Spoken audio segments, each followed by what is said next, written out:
Hello everyone and welcome back to Marriage Ministry Motherhood. I am Tamara V. Lawrence and I'm your host as always. We've been looking this month, December, on marriage. And last week I looked at Ruth and some things that we can learn from her as a woman and how disciplined, dedicated and driven she was. But this week I wanted to share with you something of interest, of course to me, and I hope it'll be interesting to you. I have this special guest and I'm going to share this week how we met and some things that we learned through the process and how I am positive. I know I have a video. Within 2 years we were almost divorced, but what I know, one of the things that kept me was the fact that I knew that God put us together. I knew that. Did you know that? I think so. Oh, I never asked Richard a question, no. And I should not have done that on camera because I knew he was going to do something that made me want to. But basically, yeah, I knew for a fact that God had put us together, and it's one of the things that really kept us. But basically, our story is this. It was January 2009, and it was a youth day at our church in Wolverhampton, and I was always really involved in church, but of course because it's youth day I was well in that day, and I was in my beautiful gown and we were serving lunch and I was handing out the plates so things would go faster, and I saw this cute family that I thought, oh, they're like pastor's kids. I don't know if it was the whole jumper and shirt inside and stuff, but I was like, hey, how are you? And he responded the same way, and I thought, oh, I know this guy, and he has his stories of how we knew each other before, because apparently there were like 2 or 3 places over the years that we were together in the same place, and he thought we must have met. Ain't not possible. There were always thousands of people, so I don't know what he's on about, but anyway. Well, when you stand out, you stand out. You stand out. Because there was a protest in Leeds in 2007. Mm-hmm. There was also that thing at JR. No, 2003. 2003? Yes, 2003. Wow. Yeah. Yeah, that was definitely you then. Anyway, so basically, I was like, what uni do you go to? And he's like, oh, what uni do you go to? I go to the uni here in Wolverhampton. And he was like, well, I've worked at the uni. No, that's not there because he's not a student. And I don't know any of the workers apart from actual staff, not the electricians like, he was. Oh, were you at camp meeting last year? Oh, what's camp meeting? What? How can you be a pastor's kid and not on camp meeting? That's what I thought, And then I realized that, it was their first day at church. It was him, his brother Mike, and their sister who was an Adventist. So basically we chit chat for a sec. That was it. Then at lunchtime, after we ate, I ended up in the group where they were speaking, and I don't know, he was doing some cheeky chat up, I think. Really? For some reason, I don't know, it must have been, because I know I ended up asking, how old are you? Thinking, are you kind of this kid saying these things to me? Then I found that he told me his age, and he was not a kid, and I was like, okay, I guess he just have a little cute face when he's not a child. He's a man. I always used to get called babyface because, I grew up young looking. So yeah, so that kind of hushed me up a little bit, and I was like, okay, but that was it. And I was doing my master's, and I had filming to do. My master's in contemporary media, and I had filming to do that night, and I also had my friend's daughter for the weekend, and so after filming after church the night, he offered to give us a lift home. I thought that was really nice. So he dropped us home, and he wrote his email address on the sheet, the paper that I had, that we did some acting for church that afternoon, and of the play that we did. And he said he wrote his email because he didn't want to give his number to anyone. I didn't ask for the number anyway, so it didn't matter. So he wrote his email address down, and I forgot about it. I did not have time to think of boyfriends, anything. But then I got to university a few days later. My friend was like, oh, who is this guy? And she's going on. And I'm like, what guy is that? Oh, my daughter, who's 10 years old, has been going on about this guy. And so she said, so I'm like, oh, it must be Sam. You know, she was with Sam the Friday night while we rehearsed, and Sabbath, she was with Sam. So it must be, it must be Sam. And she's like, yeah. She said how Sam is cute. Sam looks something like T.I. Who is T.I.? I have no idea who T.I. What do you know about that? I did not know who T.I. was. So, T.I. No. T.I. is light-skinned, blah, blah. No, Sam is short, dark, round face. So it can't be Sam. Who could it be? She's like, oh, but he dropped you guys home that night. Oh, it must be that guy. Oh, what's his name? I think it's Robert or something. So I started searching through, looking for Robert on Facebook, so she could see him. Could not find a Robert, but that's right. He wasn't Robert, and so then I remember that he wrote his name down, and then I started searching through a mutual friend that we had, and I think that's how I found him. When I realized his name wasn't Robert, it was Richard, through our friend Louise, and I added him so she could see his pictures, and she started going on, and it's like, oh yeah, but he was on that day, and we kind of... which is strange, because I'm not really a Facebook person. Until today, he's not really a Facebook person. So we spoke a little bit, and that was it. Forgot everything about it until a month later. My best friend was coming up for the weekend, and I was getting a day off, and I was so happy. So I was catching up on emails from like Christmas, and this is February 12th, the Thursday. So he came on, and we started speaking again, and like, oh hey, and so what are you up to? What have you been doing? Da, da, da. And I'm like, oh, I'm doing research for this book that I'm writing to empower young women. It's called Sister, You're Doing It Wrong. And he's like, tell me about it. So I told him some stuff. This boy started asking me some questions, and when I'm answering him, he's like, oh, can I just say, you know nothing about love? How dare you? I don't even know this guy. He's telling me I don't know anything about love. I know so much about love. And he's like, oh, you sound like a feminist, and you know nothing about love.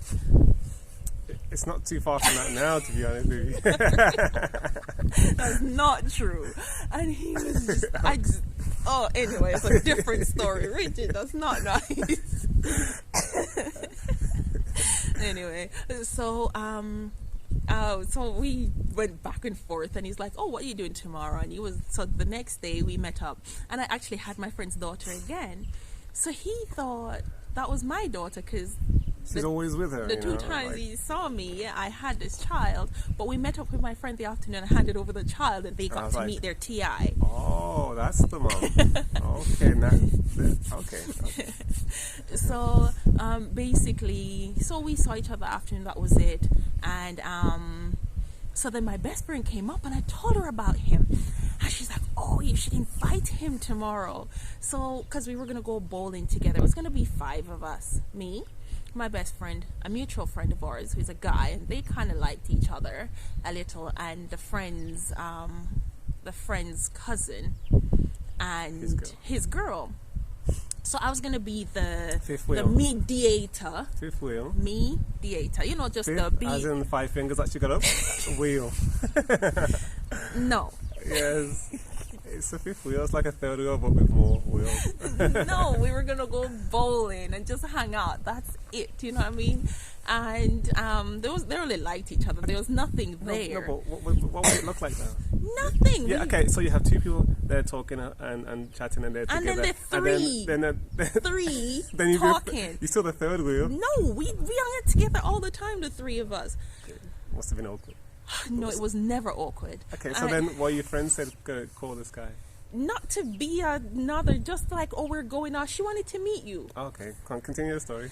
Anyway, so she's like, oh, you should message him and invite him. My best friend's from London. I am from Jamaica.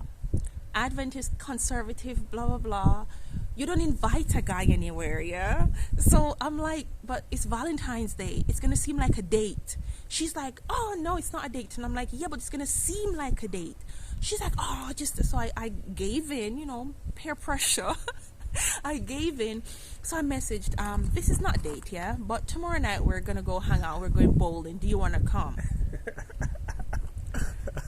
I wish I knew him, because that's just not something you do to Richard. I'm so happy the phone broke and he lost everything, because he would use it as the, oh, look, you Guys, invited me I first. had loads of evidence. This girl invited me on a Valentine's date. Not just date, Valentine's date. And I to bowling. didn't. And it was I didn't. I didn't know how to respond, but I didn't want to, give her, how to get in. So I accepted. Actually, I was glad to accept, guys. He's mean. So basically, we went bowling. It was great. And then it turns out, like 2 days later, or the next day, I think, he was going to move to like 10 minutes down the street from me. So I helped him move. My best friend and I, we all hung out. And, it was a week of, I saw him every single day. And everybody was like, oh, you guys are so cute together. We're not together. Oh, I'm sure you are. Who are you fooling? So the Thursday night was like a week later, almost a week. Richard's like, we need to talk. I don't mess about. I don't play around with girls. What are we? Are we together or not? And I'm like, I need to think about this.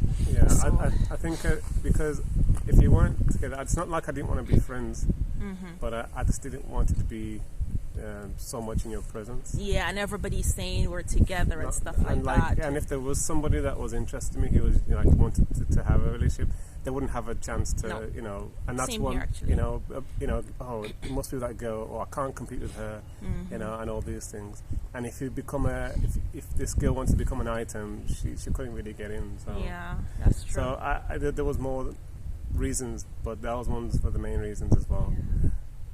Yeah, that's true. So we spoke, and then I spoke with my sister and stuff, and then I brought him home. Never did that. Never brought anybody home, and we just then spent every waking moment together after that, which is good because we really developed a friendship. If you guys watch my video about almost getting divorced after 2 years of marriage, within actually, a year and something of being married, the friendship we built in that time, because after like 4 or 5 months, I was home in Jamaica, and our friend, we continued on phone, and we actually really developed a friendship. However, the con to it was that we spent way too much time together, and I honestly say, sorry, they're ATVs when you live in a farm area. So you're gonna hear some stuff. Yeah, I think they're passing with animals. And they're gonna be waving. Okay, so anyway, continue. I think we should pause for a second. No, we should say hey. So basically, I always say the Lord said, it's time to go home to Jamaica. He was trying to preserve us. I really think he was trying to preserve us so we would not get in trouble, because we were spending way too much time together, and that's one of the things that I think is a big deal. We were way too much together. And so after 3 months, Richard was like, again, we need to talk. And his need to talk this time was like, what are you looking for in a husband? And I think it was more to do with like I said to her, we need to talk about a 5-year plan. Yeah. And I think it scared her a little bit, to be honest with you, because I just said, when you come to my house, bring a pen and paper. We need to talk. And even though it's not like I was young and I prayed to be married and all that kind of stuff at the right time, but then by that time, I think it was where I had taken marriage off my mind. I was not interested. I was going to become this big journalist. I was going to work for the BBC, and I was going to, have a cat and stuff like that. So it's kind of was scary. But then the thing is, another point, if I was not planning to be married, why was I in a relationship? So he told me that he was ready to ask me to marry him from then, 3 months. But this was me panicking. Why wasn't I ready? You know what I mean? Why am I in a relationship if it's not Progressive. where I wanted to be married? Yeah, what was too. the purpose? And stuff like that. So God really had to speak with us. So I went home to Jamaica. He stayed, and we burned some phone bill, some money. This is before the days of WhatsApp. Yes. And what was it, that call? What's that internet call thing? Anyway, Whatever anything it was, to do with calling, it was. I use Skype and Skype credit.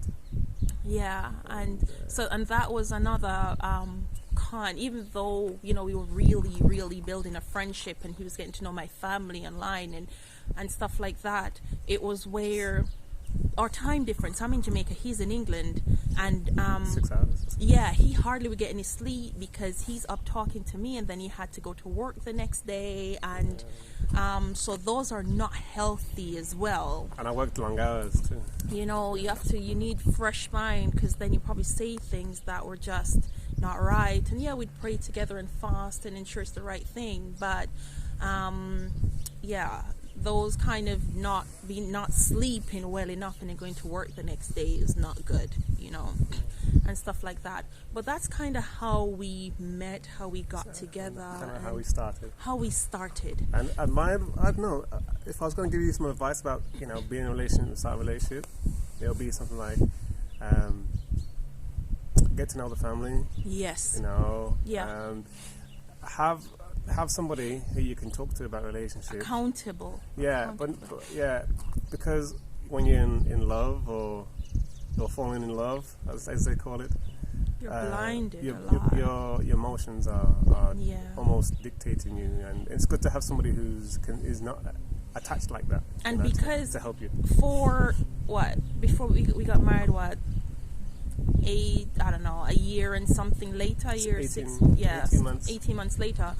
But it still was where, because of all the talks we had and all those kind of stuff, and it was so much one-on-one, my expectations were like, and that's what it is. We got married, and I thought, yes, all the books I've read, which were okay, fine. I read some good, I read some really good, decent Christian books. But then, because of my teen years, of all the love stories, the Mills and Boone and Harlequin romance, and all those really bad books that would portray marriage and romance in such a way, my expectations of being the princess and having this knight in shining armor and it'll be all mine and all these kind of things really clouded so much. So I got mad and think, okay, now switch turn on, all of what I've read will now come in.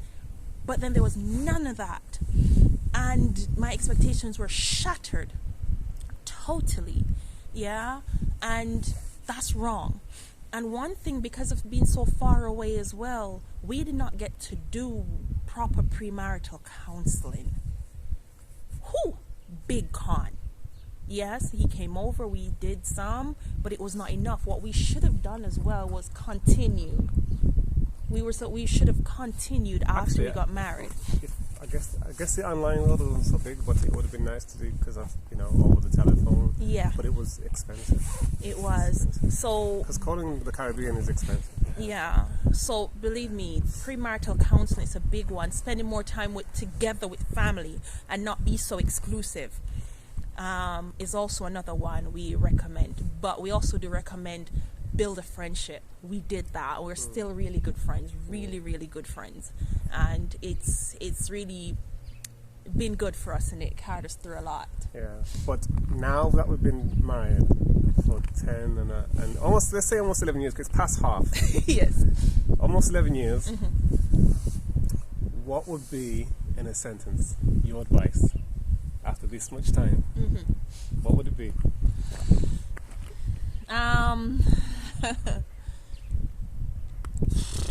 Wow, there's so much I want to say. Just one powerful thing. What in the leading up? No, not nearly enough, but like now, looking into it. Honestly, let Jesus be the center. It sounds so cliched.